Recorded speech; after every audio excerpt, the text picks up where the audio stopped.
We've got It a looked like a youth production in the works for Aladdin. this next season. Is it Aladdin? Yes, I read that. So now also bringing this up, because I think a lot of our viewers, they don't, I didn't know this when I first started volunteering here.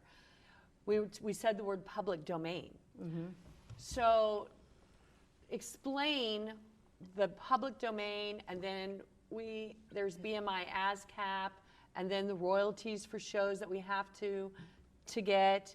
And a lot of people, even a lot of my clients, when I talk about the theater and the shows, a lot of people don't realize that you have to pay royalties to do the shows. Oh, sure. Oh, lots. And they don't know what public domain means or BMI ASCAP. So tell us, you guys know what this means. Give us a little education on this.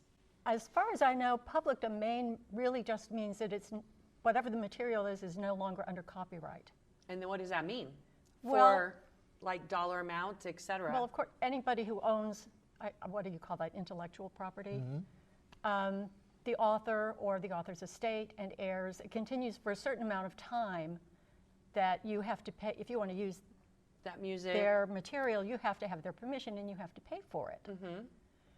After a certain amount of time, I think after the author dies, or I don't know how it's 100 years. Something like that, then the material is in the public domain and anybody can use it without having to pay for it. Yeah, that's one of the things that, as on the financial side of the theater, yes, is that when we do a show, we have to pay to do that show. And sometimes we're doing shows that are big shows, like The Sound of Music, or when we did Bye Bye Birdie, or things. Or when we did Beauty and the Beast. Beauty and the Beast. Disney. It's very expensive. And so we have to have an audience, a large audience, that just pay for the royalties, much less the sets, the lights, the everything costumes, that goes with it. hair, makeup And department, the royalties props. were expensive 20 years ago. Oh, I mean, yeah. it's not just a new high inflation, things are costing more. The huge royalties. They were always expensive. And for a musical, you also have to pay for the musicians' parts. And all of that, which people don't think about. The rights even for a house of this size and the typical number of performances that we would have to do in order to accommodate our membership base is nowadays, well, I ran a number on one that I thought maybe we might ought to consider doing sometime, and it was $18,000. The other thing with intellectual property rights is we talk about the language in a play.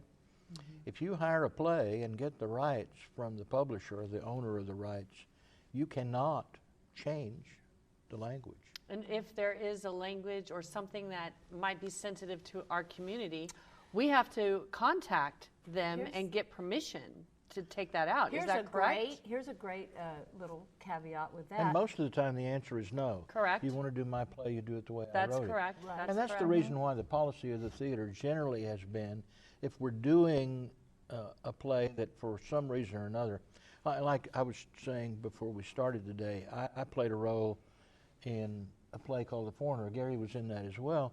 And I was a Southern minister, except that at the end of the play. What year was that play set in? What was the setting? It's a 70s? In the 70s? It was written in the 60s or 70s, yeah. Yeah, it was written then, but we did it in the 80s.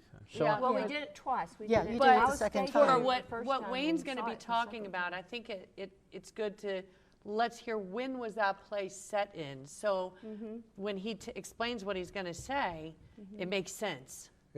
It's the time period in which the play was set is far too recent for any of us to be not disturbed. Correct.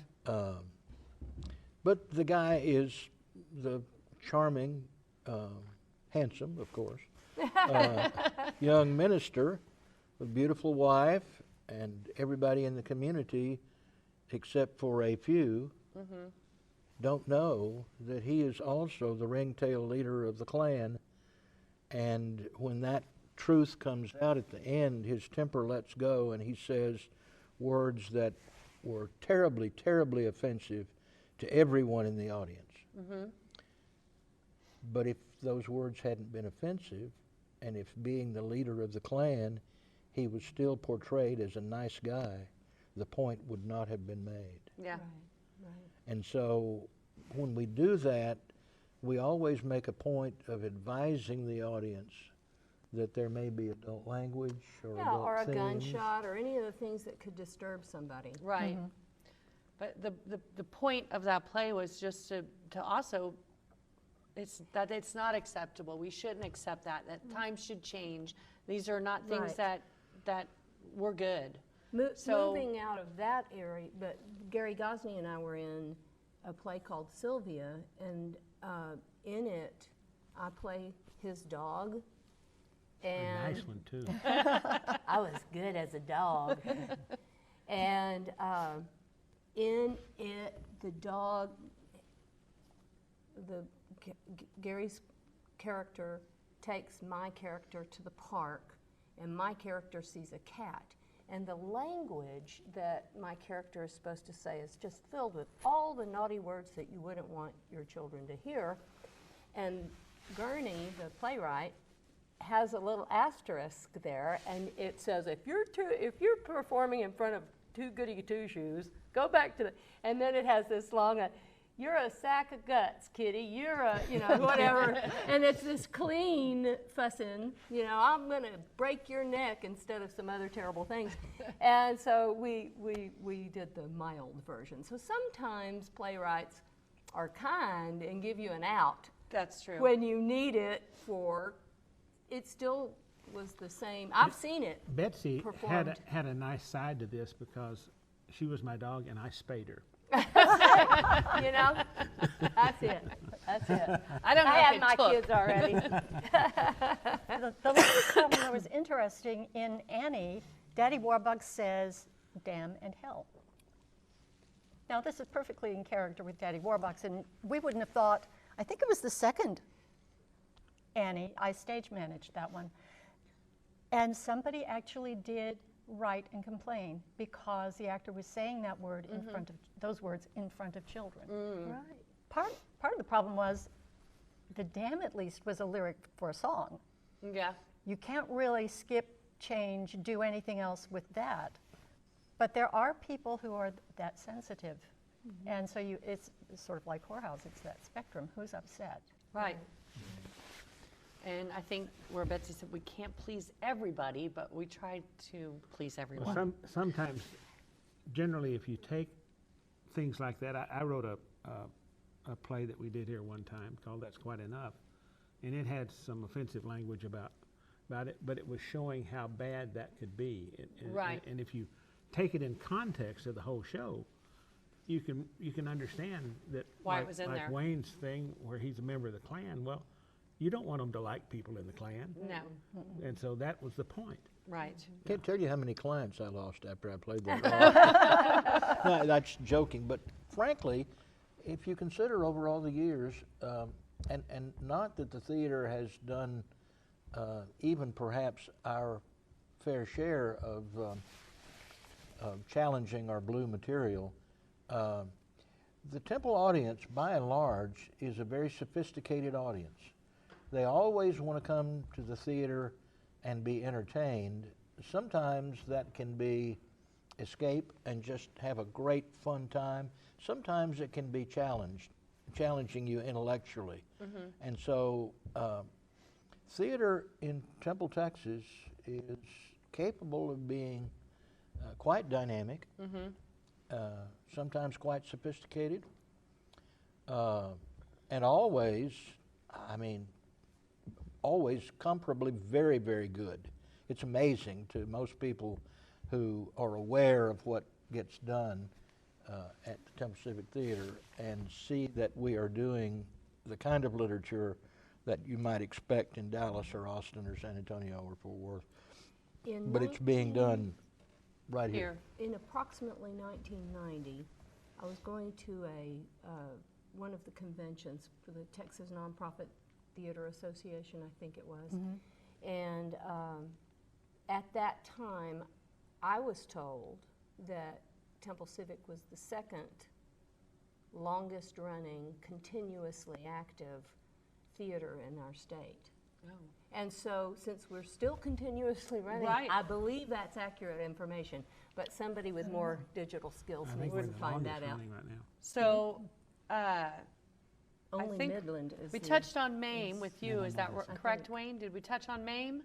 No. Not yet. Okay, MAME. Tell us about MAME. I was in that show rather than doing musical direction. I believe Roger Bennett, who was chairman of the music department at Temple College, and we've always had a very close working relationship with Temple College. Just we're not only blocks away here, but very much allied. But I got to play the Lithuanian bishop and Mr. Babcock, who was the trustee of the trust for Patrick Mame's award. And again, Sorry. they had trouble teaching me how to do the cakewalk, as I recall. That was fun. Interested in volunteering at our theater, you can go to our Facebook volunteer page or our website and go to the Get Involved area. Or you can also go to the Contribute, because it's a nonprofit theater and we always appreciate any and all donations, monetary or voluntary. So it's vital for this theater to survive. So that being said, I thank all four of you for being here today and talking about all the fun stories and the shows and just the life of this theater. And thank you, thank you, thank you. And I hope to see you here in the building for some upcoming shows that we're going to be doing starting in the fall of 2021. Thank you so much. Thank you, Kelly.